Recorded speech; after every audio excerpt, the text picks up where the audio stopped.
Good afternoon, Ka-sensei. Today, we have some urgent news to discuss. The death toll from the recent boat accident in Binangonan has tragically risen to 26. I'm sure many of you have already heard about this heartbreaking incident, and today we will provide you with the latest updates on the ongoing rescue and retrieval efforts.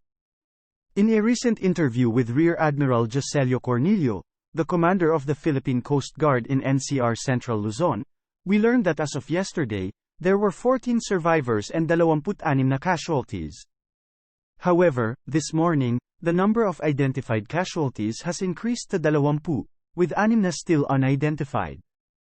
The commander reassures us that efforts are being made to confirm the identities of these individuals and to inform their families accordingly.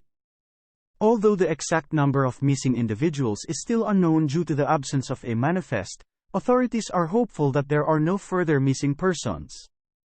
The initial report stated that the boat had 22 passengers when it departed from the Coast Guard substation in Binangonan, but it was later discovered that more passengers had boarded the vessel in Saragasan. This lack of accurate information has posed challenges to the ongoing search and retrieval operations. Despite these challenges, the Philippine Coast Guard, along with local authorities, continue to conduct thorough checks and retrieval operations in the area.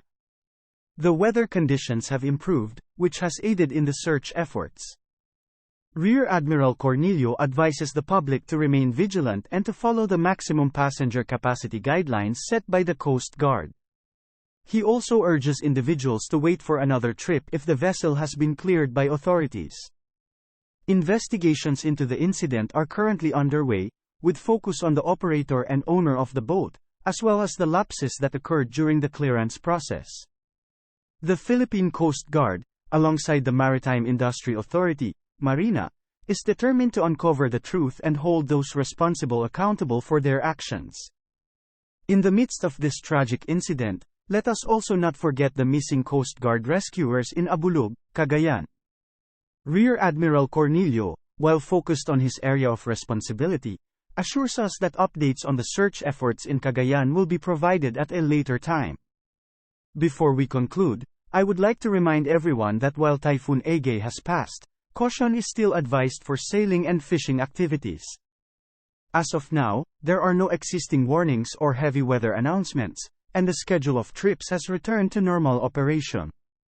Please stay tuned for further updates on this devastating boat accident. Our thoughts go out to the families who have lost their loved ones, and we hope for a swift recovery for those who have survived. Thank you for watching, and stay safe, Ka-sensei.